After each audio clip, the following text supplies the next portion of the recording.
मेरा नाम रोहित कुमार है। कितने अंक प्राप्त हुए हैं, किस चीज़ में अंक प्राप्त हुए हैं? मैंने इस बार नीट 2025 का एग्ज़ाम क्लियर किया है और with all India rank 12,000 and category rank 1300 और मुझे 549 मार्क्स मिले इस बार और मैं झारखंड के टॉप मेडिकल कॉलेज में इस बार से एडमिशन लिया। किस तरीके से पूरी तैयारियां रही? जी एक्चुअली 10th के बाद ही मैं काम करने लगा था। मेडिकल शॉप में मैंने पहले 1-2 महीने काम किया, वहीं से मेरा मेडिकल फील्ड में इंटरेस्ट जगा था और उसके बाद फिर मैं मोबाइल कवर का शॉप लगाता था फुल टाइम और फिर रात में अपनी पढ़ाई करता था। उसी से मैंने 12th निकाला। मैंने 12th में कॉलेज में टॉप भी किया था। उसके बाद मुझे नीट का आइडिया लगा कि नीट एग्ज़ाम क्रैक करने से MBBS में एडमिशन होता है। फिर मैंने नीट की तैयारी ऑनलाइन सेल्फ स्टडी से की थी। फिर PW का बैच लेकर के मैंने नेक्स्ट अटैम्प्ट दिया, उसमें मेरा सिलेक्शन हो गया। बहुत मुश्किल होता है, आदमी दिन रात पढ़ाई करता है। आपने दिन में काम किया, पिताजी भी बहुत स्ट्रगल कर रहे हैं जी।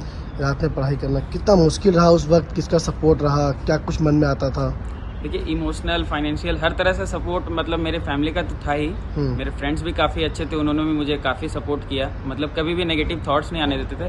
हालांकि कुछ लोग तो होते हैं बट उन सबको इग्नोर करना ही पड़ता है। बाकी मेरी फैमिली का मुझे मतलब पूरा सपोर्ट था। मेरी फैमिली का, मेरे टीचर्स का बहुत सपोर्ट था।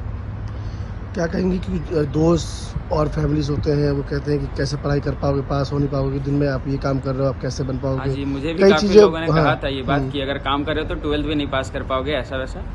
लेकिन मैंने 12th में कॉलेज टॉप भी किया और फिर नीट का एग्ज़ाम भी क्रैक कर लिया। कितने घंटे पढ़ाई क्या करते थे?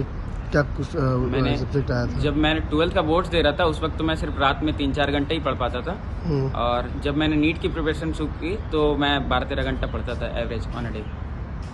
रात में पढ़ना, फिर दिन में भी काम करना। जी, उस वक्त थोड़ा सा मुश्किल का दौर तो था। एक वक्त पे मेरे को भी लग रहा था कि नहीं हो पाएगा, काफ़ी ज़्यादा मतलब मेहनत लग रहा है और रिजल्ट नहीं दिख रहा था।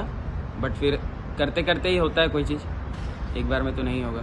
रिजल्ट आने के बाद किस तरीके से रही? क्या कुछ रिजल्ट आने के बाद तो मतलब मेरा पूरा लाइफ ही चेंज हो गया, ऐसा फील हो रहा है मेरे को। क्योंकि खुद अलग सर चल कर आए थे मुझसे मिलने के लिए, मेरे शॉप पर आए, मेरे घर आए, मेरी फैमिली, मेरे फ्रेंड से मिले, हमारे साथ टाइम स्पेंड किया। बहुत अच्छा लग रहा है तब से। ज़्यादातर माँ बाप की मेहनत थी जी, माता पिता की मेहनत थी उसमें, माता आपको पिता सपोर्ट की करने मेहनत में। थी, मेरे भाई थे, मतलब उन सबका पूरा सपोर्ट था। अगर वो सब नहीं होता तो मैं कुछ भी नहीं कर पाता, मैं 10th भी नहीं पास कर पाता।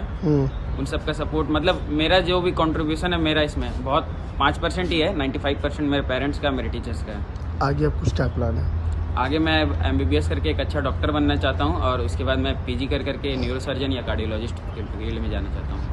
कई ऐसे लोग हैं या स्टूडेंट हैं जो मनोबल को हार जाते हैं, सुसाइड कर लेते हैं या नहीं कर पाते हैं।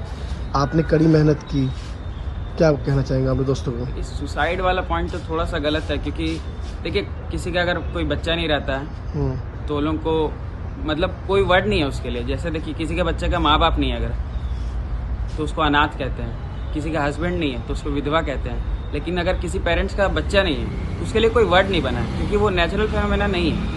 तो ये सुसाइड वाला पॉइंट तो थोड़ा सा गलत लगता है मुझे। मतलब अगर आपसे नहीं हो रहा कोई चीज़ तो आप दूसरे फील्ड में जाइए। हो सकता है आप उस चीज़ के लिए बने ना हो, किसी और चीज़ के लिए बने हो जिसमें आप बेहतरीन हो। वो चीज़ तक अभी आप पहुँचे नहीं है तो उसके लिए मतलब निराश नहीं होना चाहिए कभी भी। और अगर कोई लोग आपको नेगेटिव थॉट्स दे रहे हैं तो उनसे दूर रहिए, एक कान से सुनिए, दूसरे कान से निकाल दीजिए। क्योंकि जब आपका वक्त बदलेगा तो फिर जो अभी आपको बुरा कह रहे हैं वही आपका सपोर्ट करेंगे। क्या कहेंगे माता पिता के लिए आपके?